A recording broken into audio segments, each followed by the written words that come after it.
कुछ ऐसी प्रजातियां जिनको हमारे संरक्षण की काफी आवश्यकता है। उनका संरक्षण इसलिए जरूरी है क्योंकि आज वो पृथ्वी पर न के बराबर है। मतलब ऐसी सिचुएशन पैदा कर दी है इंसान ने अपने स्वार्थ के लिए, जिससे ऐसे जीव पृथ्वी से समाप्त हो रहे हैं जिनकी मानव को इस पृथ्वी को आवश्यकता थी। जैसे कि आज बात करेंगे गिद्ध की। गिद्ध यानी बल्चर, वैज्ञानिक नाम है गिब्स इंडिकस, और इनकी कई प्रजातियां हैं, जैसे भारतीय गिद्ध, जैसे हिमालयी गिद्ध और लंबी चोंच वाले गिद्ध। ये गिद्ध आज के समय में संकटग्रस्त प्रजाति है। सभी प्रजातियां गिद्ध की, एक नहीं बोल रहा हूं, सभी प्रजातियां संकटग्रस्त हैं। इन प्रजातियों का संरक्षण इंसानों ने खत्म किया तो इंसानों को ही करना पड़ेगा। 1990 के दशक में गिद्धों की संख्या लगभग 5 करोड़ थी, जो आज घट के लगभग शून्य के बराबर है।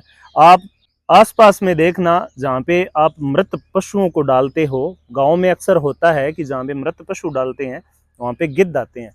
आज के समय में आपको वहाँ पे कोए और कुत्ते मिलेंगे, गिद्ध नहीं मिलेगा। और ये एक सामाजिक प्राणी है, मतलब इंसानों से वो डरता नहीं था, और यही उसकी सबसे बड़ी भूल है, क्योंकि वो गिद्ध था ना, वो इंसानों से नहीं डरा, और इंसान ने आज उसको पूरी तरह खत्म कर दिया।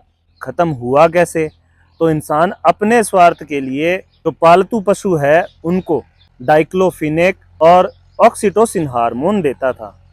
पशु के कहीं पर सूजन आ जाए या बुखार है, ऐसी सिचुएशन में डाइक्लोफिनेक नाम की दवाई दी जाती थी, और ऑक्सीटोसिन हार्मोन पशु को ना चाहते हुए भी दूध निकालने के लिए, यानी पशु दूध नहीं दे रहा है तो इंसान क्या करता है, एक इंजेक्शन में दवाई भरी ऑक्सीटोसिन और पशु को लगा दी, जिससे पशु ना चाहते हुए भी दूध दे। अब वो चीजें पशु के लीवर में और अन्य अंगों में स्थायी रूप से जमा हो जाती हैं, जो गिद्ध की प्रजाति के लिए बिल्कुल हानिकारक है।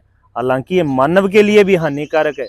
आप ऑक्सीटोसिन लगाया हुआ दूध पीते हो ना, वो हानिकारक है। सरकार ने इसे बैन किया हुआ है, दोनों दवाइयों को। फिर भी ये चीजें हो रही हैं अपने आसपास के वातावरण में। ऐसा देखते हैं हम कि ये दवाइयाँ मिल रही हैं, हो रहा है ऐसा। दावे से नहीं कहता, पर होता है ऐसा। ये दवाइयाँ पशु के शरीर में स्थायी रूप से जमाव कर जाती थी, और जब पशु मृत होता था एक समय के बाद में, तो ये दवाइयाँ किसी न किसी मांस के रूप में गिद्ध के शरीर में जाती थी, और गिद्ध इन दवाइयों के कारण आज ना के बराबर है।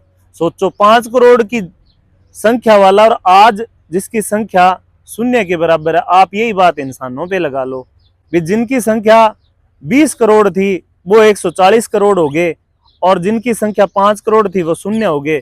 तो हमने क्या किया? अपने स्वार्थ के लिए इन बेजुबानों को खत्म कर दिया आज के दिन।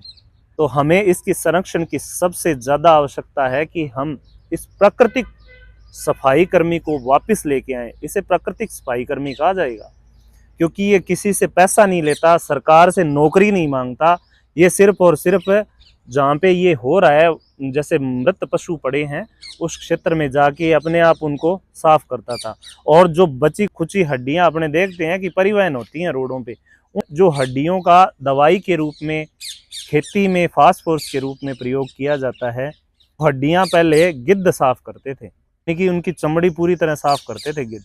इस प्राणी को रेड डाटा पुस्तक में रखा गया है, यानी कि लाल किताब में रखा गया। लाल किताब में उन्हीं जीवों को रखा जाता है जिनकी संख्या बहुत ही कम है।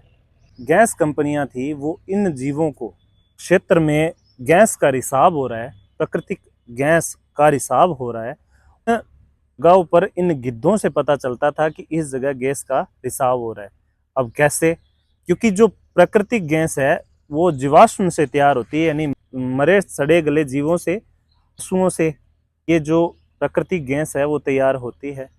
इनकी सूंघने की क्षमता इतनी तेज है कि बड़ी बड़ी कंपनियां इनको जांच के लिए रखती थी, भी जैसे कहां पर इस गैस का रिसाव हो रहा है, तो ये गैस का रिसाव तक आप बता देते थे। गिद्धों की देखने की क्षमता जितनी तेज है, उससे भी ज्यादा सूंघने की क्षमता इनकी तेज है। कोसों दूर अगर कहीं पे कोई जीव मृत है तो वहां पर गिद्ध बिना बुलाए पहुंच जाते हैं, सफाई करने के लिए, इंसान के फायदे के लिए, वातावरण को शुद्ध करने के लिए। और ये अपने से कोई आवास नहीं मांगते, खेत में रह जाएंगे, अपना घर बना के, छोटा सा घोंसला बना के पहाड़ों में रह जाएंगे। मतलब ये कहीं पर भी सरवाइव कर सकता है अगर इंसान करने दे तो। और इसकी पहचान क्या है?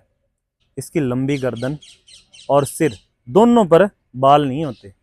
और मृत जीवों का जो मांस है वो खाते हैं। जहाँ पे मृत जीवों को डाला जाता है या मृत पशुओं को डाला जाता है उस क्षेत्र विशेष में अपने आप दिखाई दे जाते हैं, परंतु अमूमन आजकल ये जीव दिखाई नहीं देता।